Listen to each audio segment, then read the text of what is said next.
అందరికీ నమస్కారం. నేను ఈరోజు ఇంకో కథతో మీ ముందుకు వచ్చాను. ఆ కథ పేరు 3 చేపల కథ. ఇది కొంతమందికి తెలిసే ఉంటుంది. ఇది 1990s వాళ్ళకైతే బాగా తెలుస్తుంది. ఈ కథ తెలుగు టెక్స్ట్ బుక్లో 6th క్లాస్లో ఉంటుందండి. 3 చేపల కథ. వానపాముల అనే పల్లెటూరులో ఒక చెరువులో 3 చేపలు నివసిస్తూ ఉండేవి. ఆ 3 చేపల పేర్లు దీర్ఘదర్శి, ప్రాప్తకాలజ్ఞుడు, దీర్ఘసూత్రుడు. వేసవికాలంలో అవి వేటగాడి నుంచి ఎలా తప్పించుకున్నవి అనేది ఈ స్టోరీ.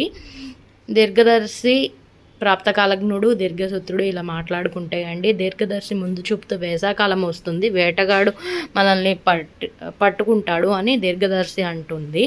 వేరే చెరువుల్లోకి వెళ్ళడం మంచిది అని అంటుంది. ప్రాప్తకాలజ్ఞుడు, దీర్ఘసూత్రుడు ఇంకా వేసవికాలం రాలేదు కదా అని అంటాయి. దీర్ఘసూత్రుడు ముందు చూపుతో వేరే చెరువులోకి వెళ్ళింది. ప్రాప్తకాలజ్ఞుడు, దీర్ఘసూత్రుడు ఆ చెరువులోనే ఉండిపోయాయి.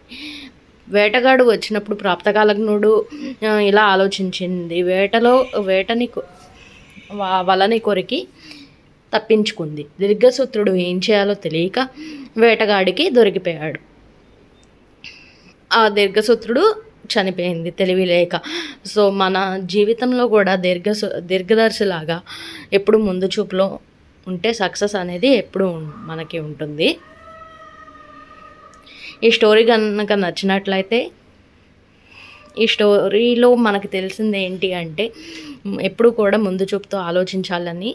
ఈ స్టోరీ కనుక మీకు నచ్చినట్లయితే లైక్ చేయండి, షేర్ చేయండి, సబ్స్క్రైబ్ చేసుకోండి. Thank you so much. లోకా సమస్త సుఖినో భవంతు.